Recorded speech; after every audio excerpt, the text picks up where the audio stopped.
Welcome to the Women and Wealth podcast with Esther Szabo.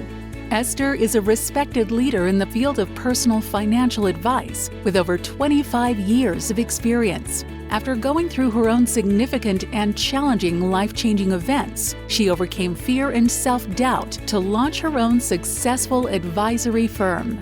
Now Esther is ready to share her practical and personal experiences to help other women clear their hurdles and brave life's transitions. In this way, she inspires women to lead fulfilling and confident lives.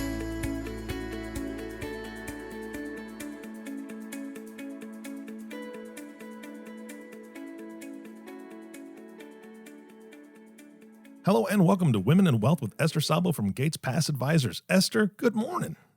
Good morning, Eric. How are you? I'm doing fantastic. I am not the only Eric here. You have brought Erik Schei back on the show, and I know you guys got a lot to talk about. What are you going to be talking about today? We're going to talk about Henrys today. Do you know what Henrys are, Eric? Believe it's an old candy bar. Oh, Henry's, right? That's Oh, Henry. Oh, Henry.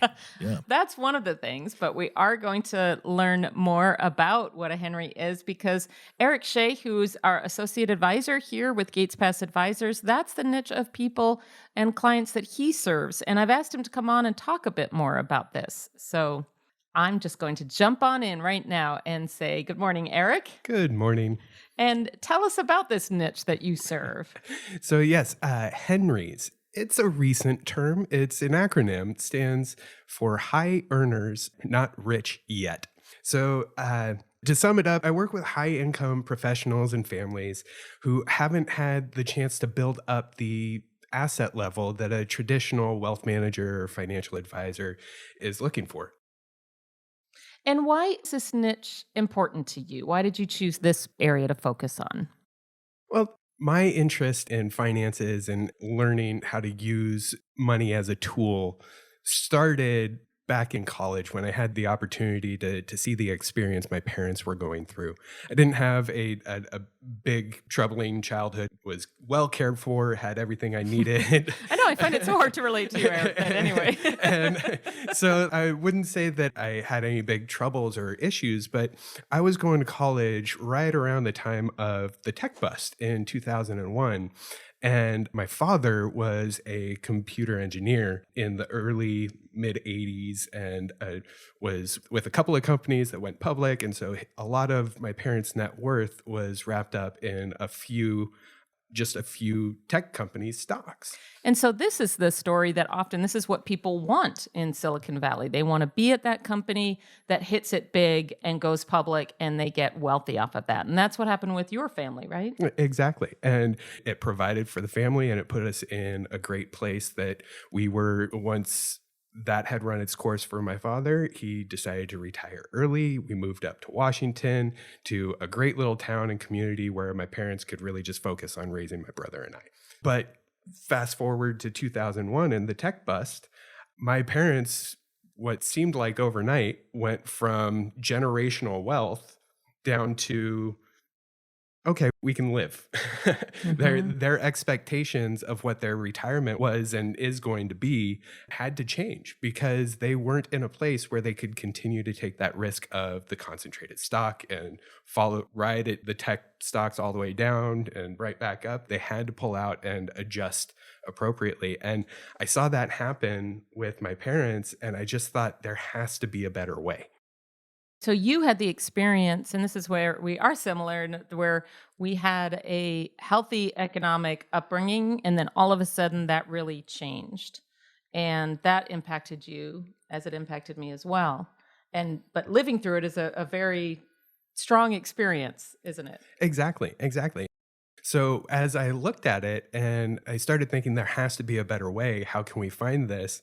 As I started learning more and more about how money works and the dynamic, became very clear that while we're young, everybody's taught to budget, spend less than you make and you're going to be okay. But nobody really teaches you how to use the leverage of your savings to make it really work for you and accomplish your goals. And part of that is not only making it grow, but also understanding the risk that you're taking. And I think that's where my parents failed, was not understanding the risks. So when you talk about leverage your savings, what do you mean? Well, there's earning power in investments. And so when you're looking at cash flow and when you're planning for retirement, you don't have to just think about, okay, I have to save X amount per year and account for zero growth in that. That some people do that. They put their money in cash and they just let it sit in savings and take the interest rate that the bank's paying right now is almost literally 0%. And so that just makes life harder than it needs to be. When we look at investing, yes, in the short term, the markets, both bonds and stock markets, can be very volatile. At any given year, the stock market, as we saw last year, can drop 35% and rebound 75%. And you have to decide, okay, am I going to try and time that market, or can I structure my investments and my money in a way that I can handle these short-term swings to keep my money invested for the long run, when we know over 5, 10, 20 years, a well-diversified allocated investment portfolio can provide relatively consistent returns. So what you're talking about is like your parents hadn't diversified, and this happens very frequently. Mm-hmm. And sometimes it works out great, and more often than not it doesn't, but so many people are trying to have that works out great experience. Exactly. So your parents weren't diversified, they had done well. But when you're talking about leveraging savings, I'm just looking to state that a little bit different, because I know people that I know in my circle, they hear a word like leverage and they go, uh-oh, this is getting too technical for me. I can't handle this, which is not the case. What you're saying is they did really well. And the only thing was the fact of we can't control the markets really impacted the choices that they had. Although today, 20 something years later, how are they doing? Well, they're doing great. They're still retired. They're financially secure. It's just that given the amount of risk they were taking at the time that they were taking it, it was more than they should have been, than they should have had. And so when the tech bust happened, it changed their view of what their retirement was going to look like. And I know a lot of this discussion has been based on the investments, but to take a step back and kind of get a bigger picture, kind of a balcony view, a lot of these issues could have been solved if they had sat down when they were in their mid 30s and 40s and put together a plan and looked at their finances, the big picture, and said, okay, let's talk about what we need in order to meet our goals. And then take the time to really understand the risk that was needed in order to meet those goals and structure the investments that way. So a lot of people look at financial planning, or they hear financial advisor, and they solely think investments, and that my financial plan is, my retirement plan is solely in my 401k and in the mutual funds I'm invested in. But there's so much more that goes into it in terms of your entire financial picture. And a lot of times, especially with the Henry demographic, they don't have the experience to really understand what's included in that financial picture. So one of the things is, with all the things that are a part of that financial picture, it is a demographic that has grown up, if you will, a lot more with technology. And again, I know that we constantly kind of fight the battle that financial planning is all about investments. And we are saying, no, there's so much more that goes into this. But your demographic is a lot more comfortable with technology. And that leads me to, well, what about robo-advisors? That would be the place that I would think they would gravitate towards. Is that what you've experienced? Well, it's the access to robo-advisors and the quality of the robo-advisors has really increased, and it's a viable investment option. But like we were saying, the investments are only a piece of the plan. And even to that aspect, they're technically speaking, the investments are just one piece. You have cash flow, income and expenses. You have to think about taxes, insurance and safety nets and estate planning, and all of these other pieces of your financial picture that can't be automated necessarily. And even if they can, there still needs to be somebody there to organize it. And like I like to say, sharpen that picture, because everybody has kind of a general understanding. It's probably a little blurry and a lot of lacking definition. And so that's where a financial coach, a financial guide can come in and help sharpen that picture so that you really understand what you're looking at. And then that gives you a great place to start in terms of, okay, let's start talking about your goals. And I think this is really where the bulk of the value that I provide comes in, is that we really focus not only on the technical aspects of investing and financial planning, but also on the personal side of money, and we merge it together. So yes, we go through and we talk about your investments and we take a look at your income and expenses and make sure they're tax efficient and all of these technical aspects that you hear of. But especially when you're young and you don't know where your life's going yet, let's sit down and start talking about goals. Very few people have a clear picture of what they want in their retirement at 35, 40, 45. They're still building their life. And so it's about, again, putting a stake in the ground and say, okay, well, I may not know that I need 3 houses, one in Tahoe and, one down in San Diego and then wherever. It may just be, I want to be financially secure. Well, let's talk about what that actually means. And let's dig in. Let's talk about how money affects your relationships and how you'd like that to look, the emotions involved, hopes and dreams, and so on. Yeah. So when you talk about, we covered a lot there, and you did pull out the focus that, yeah, there's investments and robo options are, could be a viable option. But what you're saying is there's so much more. Mm-hmm. It's like, okay, what about taxes and tax planning? I remember when my late husband and I moved to the Valley, and all of a sudden it was stock options and how do those work? And now it's mainly RSUs. How did those work? How are they taxed? What's the impact? And I remember at the time I was working for a brokerage firm and people would come in and deal with the options with me and just go, gosh, all the options are used for is to pay tax on exercising the options. I don't feel like I'm getting anywhere with this. And to give that perspective on cash flow and well, and that's exactly it. And to go back to why I like to focus on this market that has the RSUs and the stock options and all of these other technically investments, but they're not discretionary investments that a normal financial advisor that's looking to gather assets and gets paid by the percentage of assets,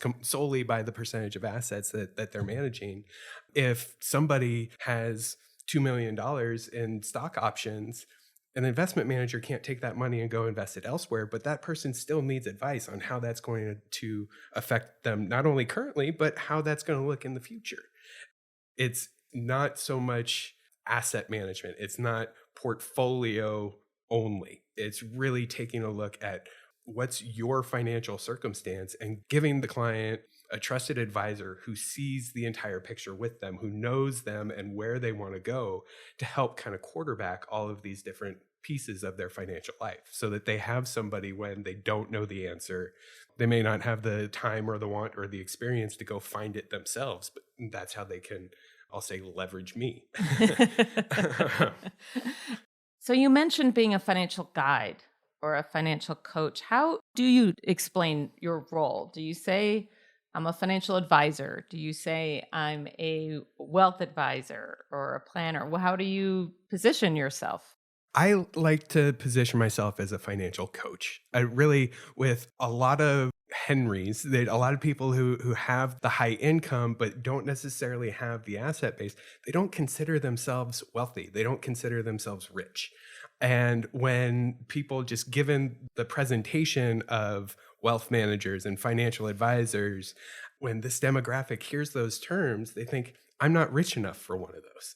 And it's a bit of a turnoff, I guess. Exactly. Yeah. Like people, when they talk to their friends, their social circles, their families about their money circumstances, their cash flows, or thinking about doing a project, they don't want to say they're talking to their financial advisor or their wealth manager, because a lot of times these people are the first ones in their social group that are looking for financial advice. Or even if they're not, chances are a financial advisor is going to be one of the first advisors that they have, outside of maybe a personal trainer who handles their fitness. And so I like to kind of position myself as personal training for your finances. I'm not here to overwhelm you with technical and institutional research on how to best run your portfolio.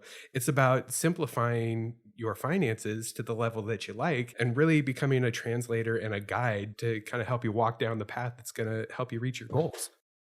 So it's more saying, yeah, I'm the facilitator, I'm your collaborator, I'm a co-thought partner, sounds Exactly. like. Exactly. I think one of the big issues with the financial services industry today is that it's positioned to look at the access we can give you. So when you go to Schwab and you get into a robo-advisor, it feels like they're opening a door for you. Whereas I like to think of myself as bringing that institutional world to my clients and say, look, you're deserving of all of this and you have access to all of this. Let's make it yours, as opposed to just here, take what we give you. And tell us more about making it yours. Like, what you're saying there is it's not going to one institution and then you have access to that array. You want to bring that experience to them. What's different in their experience in that way, do you think? Well, as an independent advisor, we have the entire universe. Well, I won't say the entire universe, but we have the flexibility to go wherever's best for our clients, with whether it's investment options or bringing in other trusted advisors for insurance planning or tax planning, and really being collaborative and pulling together what we believe is the most appropriate solution. When you go to somebody that's at a bigger firm, that's at a Morgan Stanley or a Goldman Sachs or a Schwab or a Fidelity that's managing portfolios, they're limited to the products within their space, within their company. And so you have to ask, is this person really interested in understanding my entire picture? And even if they are they able to help me do what's actually best for me? Mm-hmm. And Because we both know people who are with those firms and they're perfectly competent professionals, but they're within a different structure. exactly. There are a few more limits and different motivations. Mm-hmm. And so what you talked about, I might be the first financial coach or the first professional in that way that people are connecting with in this demographic, and they may be the first in their group. Who are the other professionals that you see as being most needed when you're first talking to one of your clients? Often it's tax preparers and accountants.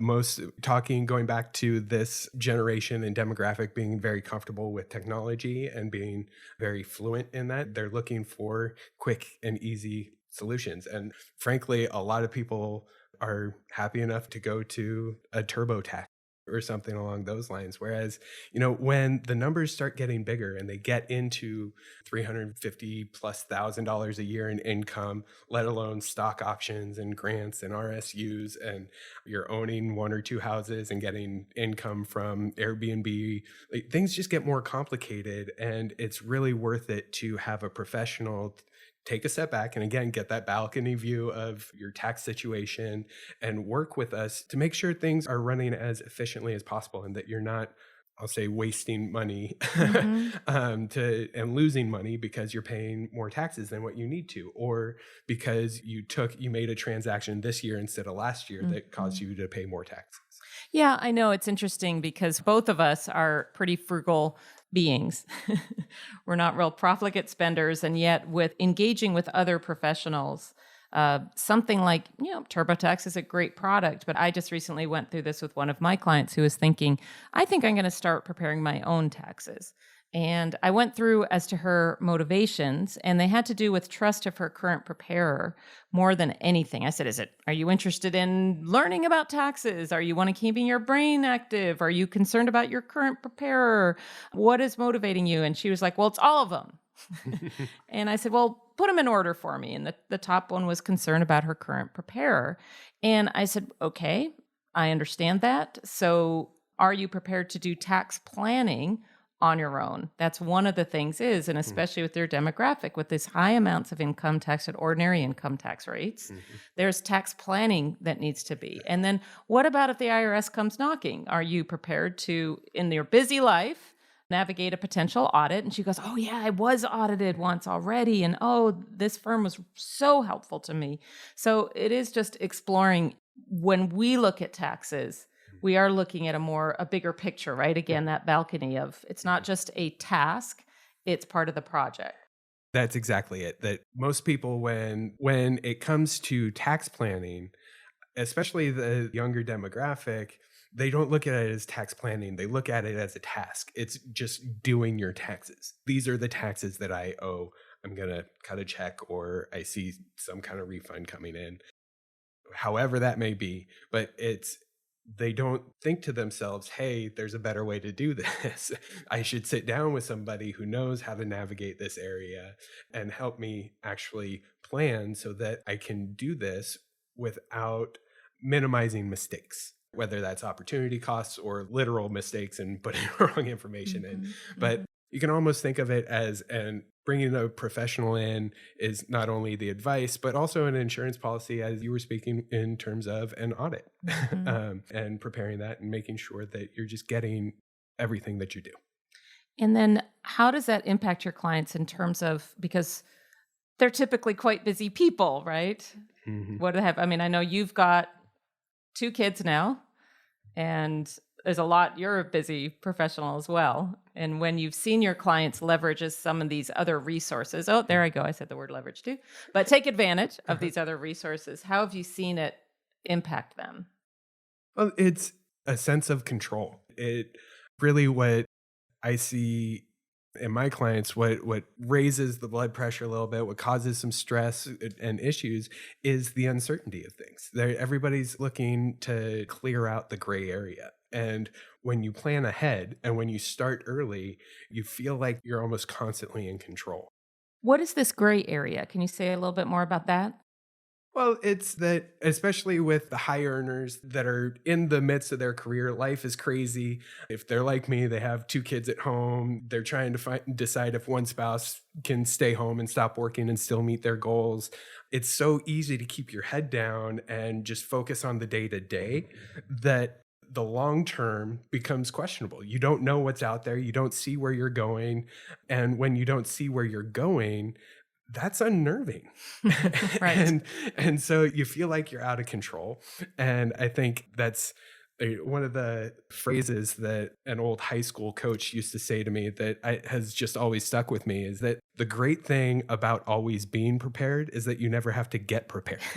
And it's always resonated because the earlier you start, if you're prepared when things are simple and when things are easier, and you continue to keep that up as things get more complicated, when you get to retirement age, or you start actually, things are becoming real, that you're going to retire in a handful of years, whether it's a decade, but it's within sight, you have that comfort. You feel like you have that control, or at least some understanding of what's in and out of bounds for your finances.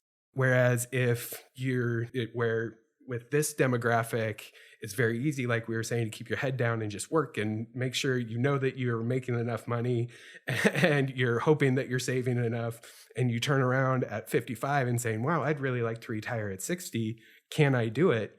It's really hard if your ship's, hundreds of miles off course, to turn that ship around, get everything in order, understand everything, try and decide where you actually want to go in retirement, and then start putting in the work to do what needs to get done in order to make that happen. That's a whole lot more work in just a handful of years than what it could have been, just keeping the plan up, making sure that the ship's pointed in the right direction. Again, this financial planning is not about telling you that you're going to retire at 65 with or 40 or 40 or whichever, like with $4 million in the bank. And this, we're not here to quote you numbers. We're here to say, okay, this is where it looks like you're headed, and this is where you're telling me you want to head. Let's start doing the things to make sure that you're on the right path to make that happen. So you all, as we come close to wrapping up here, this whole picture of moving off course and drifting away. And I call these things financial termites. What are the termites that sort of quietly eat away at the financial structure of our lives so that we're not aware of it until there's damage? With your niche, what do you feel are the 2 or 3 areas that are most often ignored that is important and actually easy or not? I don't know. You can describe that too. Is it relatively easy, not so easy, very challenging to address? I think things with finances it's personal. It can be easy for somebody and incredibly hard for somebody else. And if I were going to say kind of the 3 biggest potholes, termites that can sneak up on you and kind of shake your world a little bit. Number one is spending. As we discussed just a few moments ago, life gets crazy real quick, and it's very easy just to, you know what? I make enough money. I'll spend it, fix the problem, don't worry about it, and be very reactionary. Mm-hmm. At the end of the day, you could be spending the money that would enable you to better accomplish your goals. Okay. So let's see, just a sec. You were talking about spending. And so with spending, it's very easy to keep your head down and just pay the money right now. Something's in front of you. The fire's right in front of you. Pay the money to spit out. Indulge. Follow your emotions and go buy that $80,000 car. Buy that vacation home right now in a place that you're kind of excited about, but you don't know if you want it long term. And so the money starts to dissipate when that could have been set aside to help you meet your long-term goal. But that's so boring, Erik. That's the funny part about investing and financial planning, is that it shouldn't be exciting. You shouldn't have those highs and lows of euphoria and gut-wrenching guilt. That's not the way to do it. But I want the highs and I want them to keep going, and the other stuff is boring. Yeah, and well, that's part of what we do is we sit down and we talk with our clients about okay, what are these things that you don't necessarily need to have, technically speaking, but you need to have emotionally. You need to have because it makes you feel good.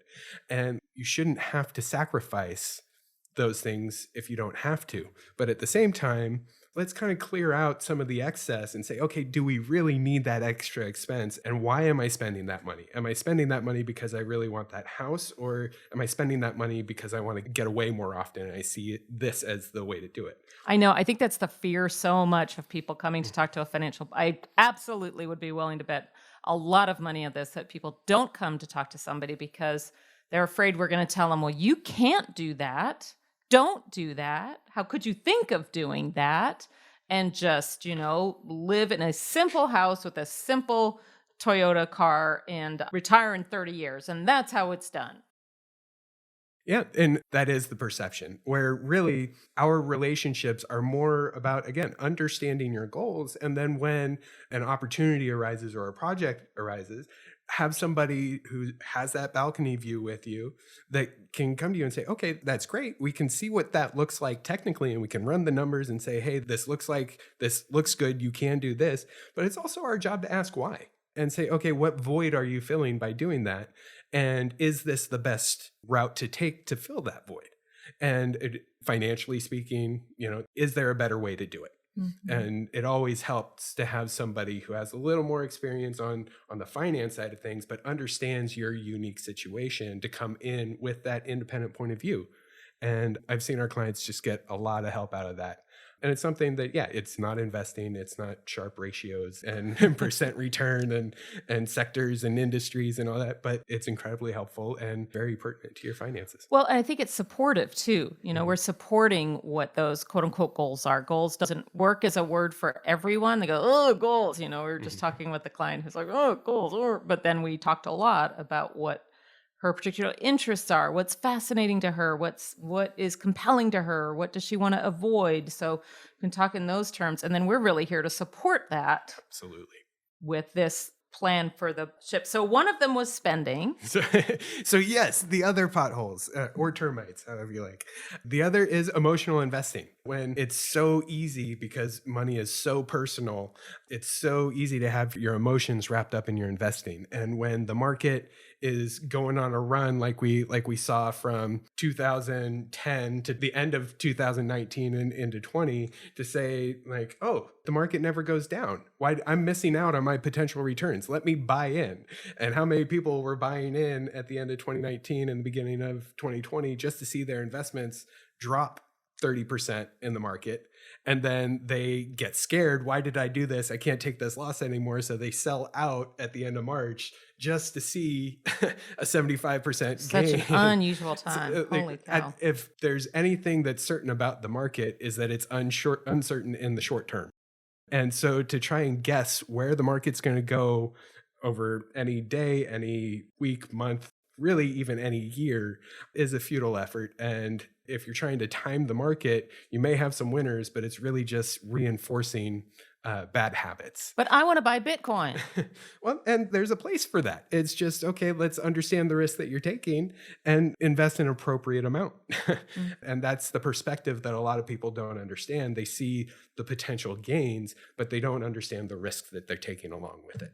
And I always appreciate, you have your math background, your chartered financial analyst background, so you have all this technical background, and you often talk about it in terms of risk. Let's just take a look at the risk. So let me transfer that knowledge to you. So client, you're aware. Yeah. Does that fit for you? Exactly. And so when people come to me with saying like, I want X, Y, and Z, we can say, okay, well, that's attainable.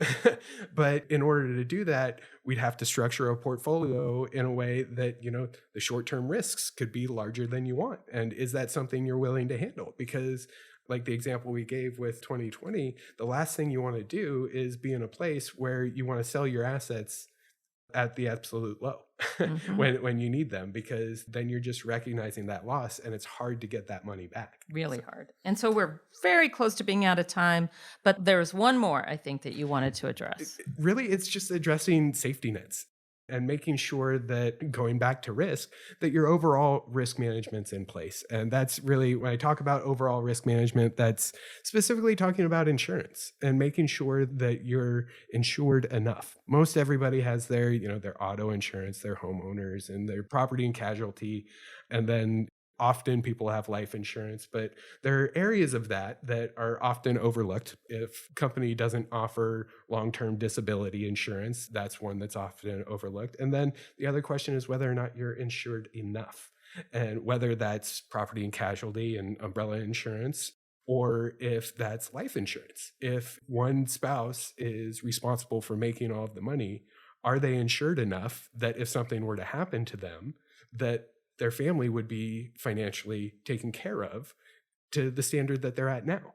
And really, it's making sure that that's in place so that, if there is an event, a liability event, you cause a car accident, a dog bites somebody, like, make sure that you're covered so that that's not coming directly out of your pocket and affecting you financially.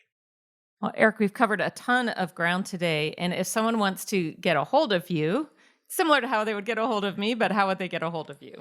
You can shoot me an email at Erik, ERIK, at gatespassadvisors.com, or you can give us a call here at the office. The number to the office is 650-797-0280. Well, thanks again so much, Erik. It's great to talk to you. I get to talk to you every day, but it's really nice just to take a time out and just talk more specifically about the clients you serve. It's been a lot of fun. Thank you. Erik and Esther, this has been fantastic. Erik, you and I need to have a call later because I hear Betamax is coming back and I'm super excited to invest everything I own. But I guess my first question is, Erik, do you know what Betamax is? I do. And I also hear laser discs are going to be the wave of the future. What about Blu-ray? That's right. No, Blu-ray's still a thing. Oh. Betamax is dead. Anyway, I love this conversation. Erik, you brought a lot of energy to the podcast. Obviously, you're very, very passionate about the people that you work with, just as Esther is. So I love that. So thank you so much for being here. Esther, thank you, of course, for bringing him back on the show. And our last thank you goes to you, listening audience. Thank you for tuning in and listening to the Women in Wealth podcast with Esther Szabo. If you have not subscribed to the podcast yet, please click the subscribe now button below. This way, when Esther comes out with a new podcast, it'll show up directly on your listening device. This makes it much easier to share these podcasts with your friends and family. Again, thank you so much for listening today. For everyone at Gates Pass Advisors, this is Erik Johnson reminding you to live your best day every day. And we'll see you next time. Thank you for listening to the Women and Wealth podcast. Be sure to subscribe to the podcast so you receive notifications of new podcasts as they become available. Check out the website at www.gatespassadvisors.com for more information. This content is developed from sources believed to be providing accurate information. The information in this material is not intended as tax or legal advice. Please consult legal or tax professionals for specific information regarding your individual situation. The opinions expressed and material provided are for general information and should not be considered a solicitation for the purchase or sale of any security.